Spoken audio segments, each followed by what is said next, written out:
Hello guys. Welcome to my channel where stories filled with revenge, moral lessons and love are told.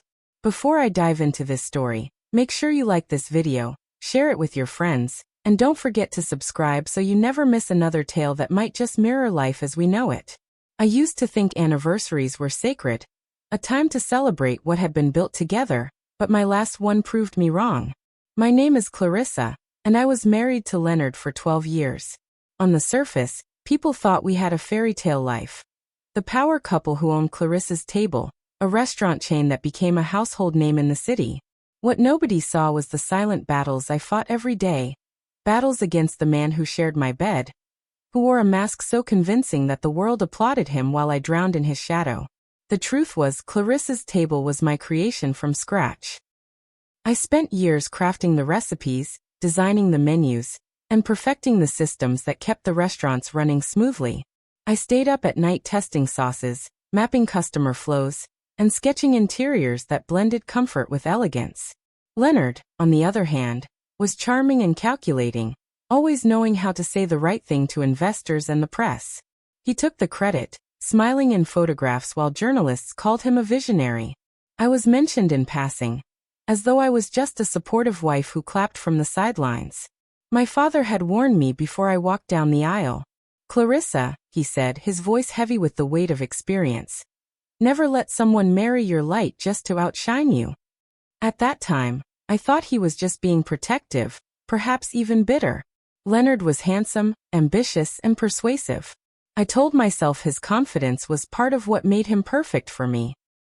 But years later, those words echoed in my mind like a prophecy fulfilled. The first cracks in the marriage weren't obvious to anyone but me. Leonard had a habit of dismissing my ideas in private, only to announce them later as his own in board meetings. He grew restless when conversations weren't about him, and he always wanted more attention, more recognition, more money. Still I stayed. I told myself it was for the sake of the business, for the sake of the dream we had promised to build together. But then something shifted. I found a silk scarf in his briefcase, not mine, with perfume that didn't belong to me. I told myself it might be a gift for me, though deep down I knew it wasn't. The confirmation came weeks later when I walked into one of the restaurants earlier than expected. There he was, sitting at the bar with a woman named Juliana, her hand grazing his arm in a way no business partner's hand should. Leonard spotted me, but instead of guilt, his eyes held defiance, as though daring me to question him. That night, I waited until he came home. "Who is she?" I asked, my voice calm, though my heart was pounding. "She's just a consultant," he replied smoothly, loosening his tie as though nothing was wrong. "Don't make this into something it's not, Clarissa." I didn't argue. I simply nodded, but inside, something hardened. I had always been forgiving, always willing to believe in the best version of him. But I realized then that Leonard was not only unfaithful to me, he was unfaithful to the very life we had built together. My suspicions grew, and soon I uncovered more. Leonard had been transferring small amounts of money into secret accounts, amounts just low enough to avoid detection in routine audits. I also discovered he had quietly altered a copy of our prenuptial agreement, one that painted me as a passive partner with no real contribution. He thought he had been clever, that his legal maneuvering would stand unchallenged. The final straw came when I overheard him speaking on the phone late one night. He was in the study, his voice low, but I caught the words clearly. "Once the divorce is final, Clarissa will walk away with nothing. The restaurants will be mine." He laughed softly, a laugh I hadn't heard in years, full of triumph and arrogance. I stood outside that door, my hand trembling against the wooden frame. The man who had once vowed to protect me was plotting to erase me. It wasn't just betrayal, it was a declaration of war. I couldn't sleep that night. I lay awake, staring at the ceiling, hearing my father's words again. "Never let someone marry your light just to outshine you." Tears rolled down my face, but beneath the sorrow, something fierce began to take root. I would not let Leonard destroy me. I would not let him walk away with the empire I had created with my own hands. The days that followed were a blur of routine and pretense. Leonard carried on as though nothing was wrong, even buying me flowers once in a while, perhaps to keep up appearances. But I had stopped seeing him as a husband. I now saw him as an adversary, polished, calculating, and dangerous. The more he smiled, the more I studied him. The more he pretended, the more I planned. The turning point came on our 12th anniversary. Leonard suggested we host a special event. I thought it would be a private dinner, maybe even a rare gesture of kindness. But the invitation he sent out said otherwise. Guests were told it would be a grand celebration of our journey together. A lavish party to honor love, success, and unity.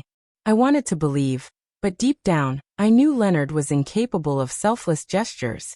I didn't know then what he had truly planned, but I could feel it in my bones. The night would not be what it seemed.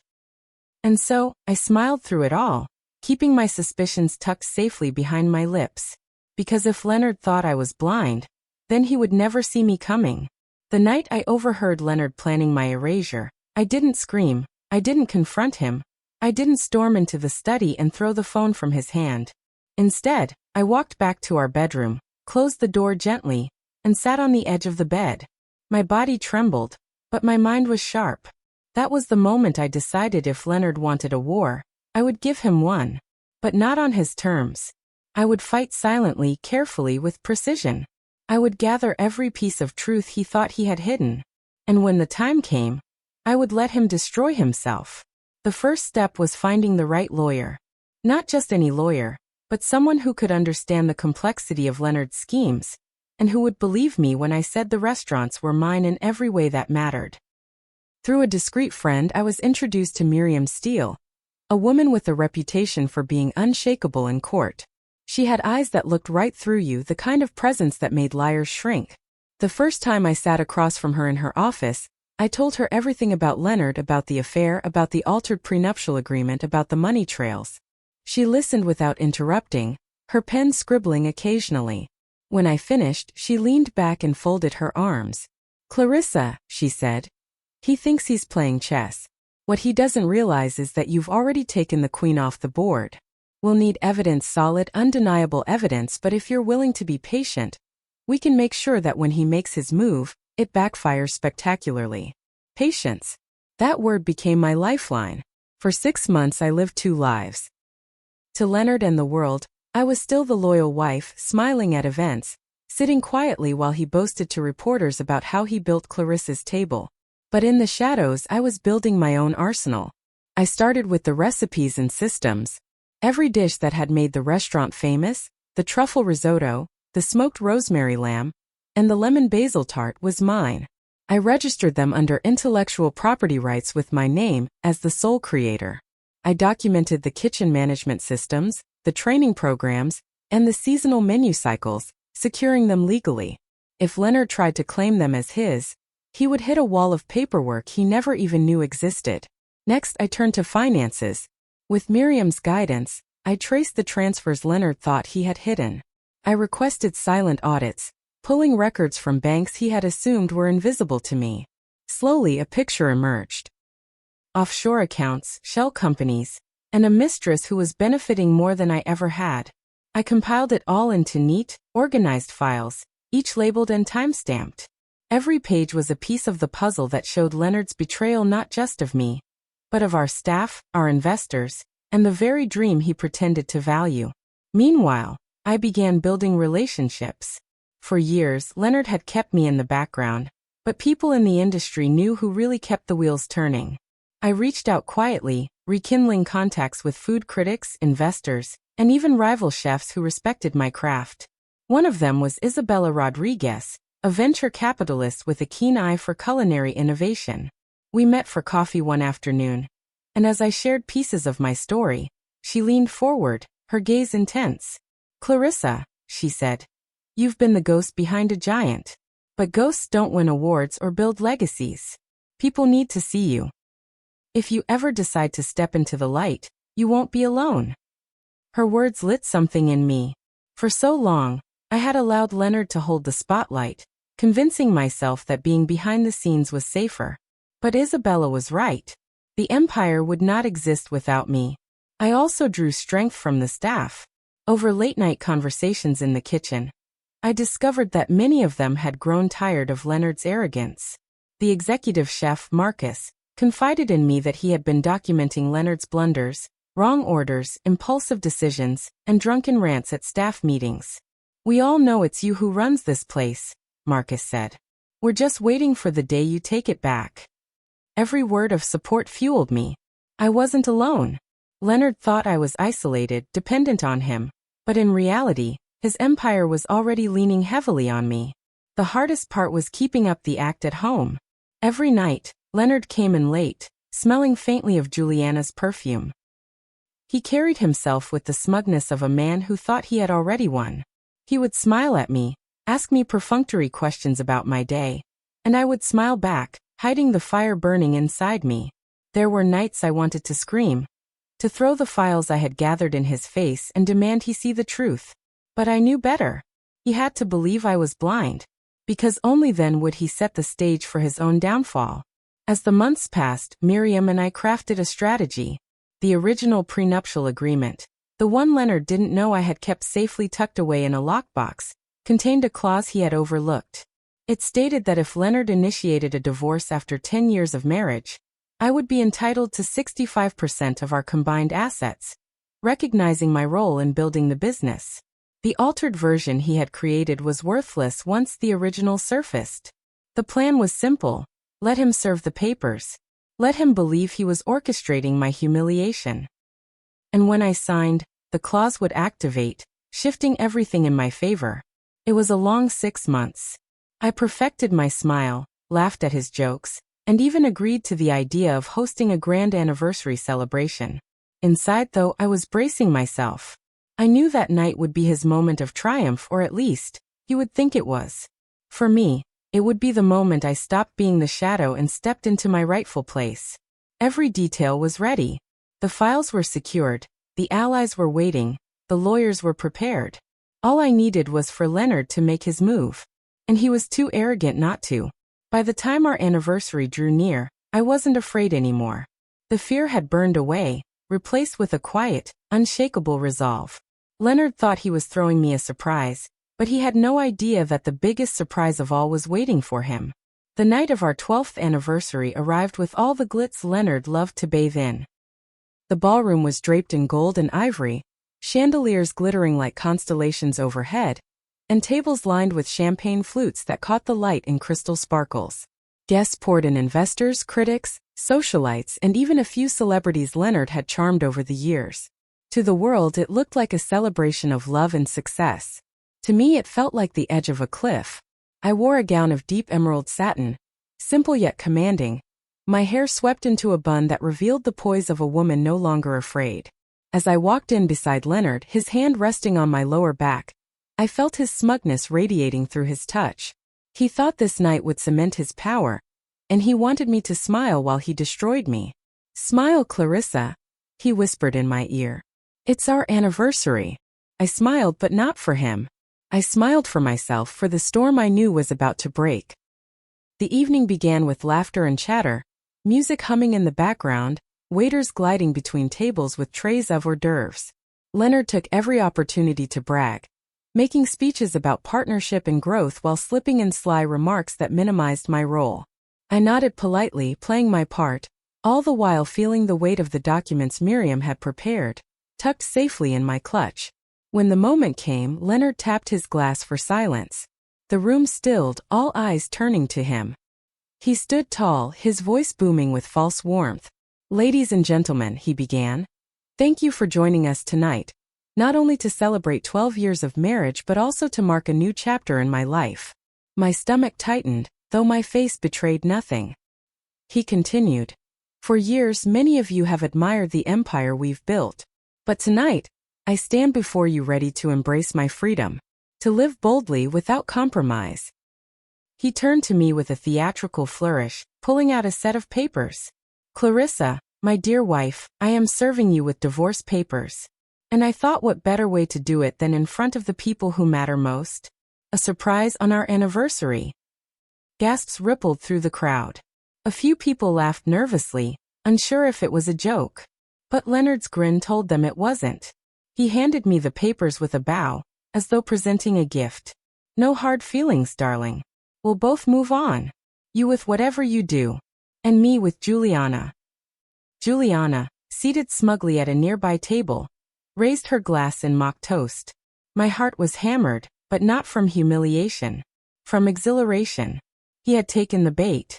I looked down at the papers, flipping through them slowly. Leonard leaned closer, whispering, "Sign them now. Let's make it official." So I did. With a flourish of my pen, I signed my name, activating the clause he had overlooked. 65% of our assets, every restaurant, every account, every ounce of wealth tied to Clarissa's table shifted legally into my hands. For a moment, Leonard smirked, convinced he had won.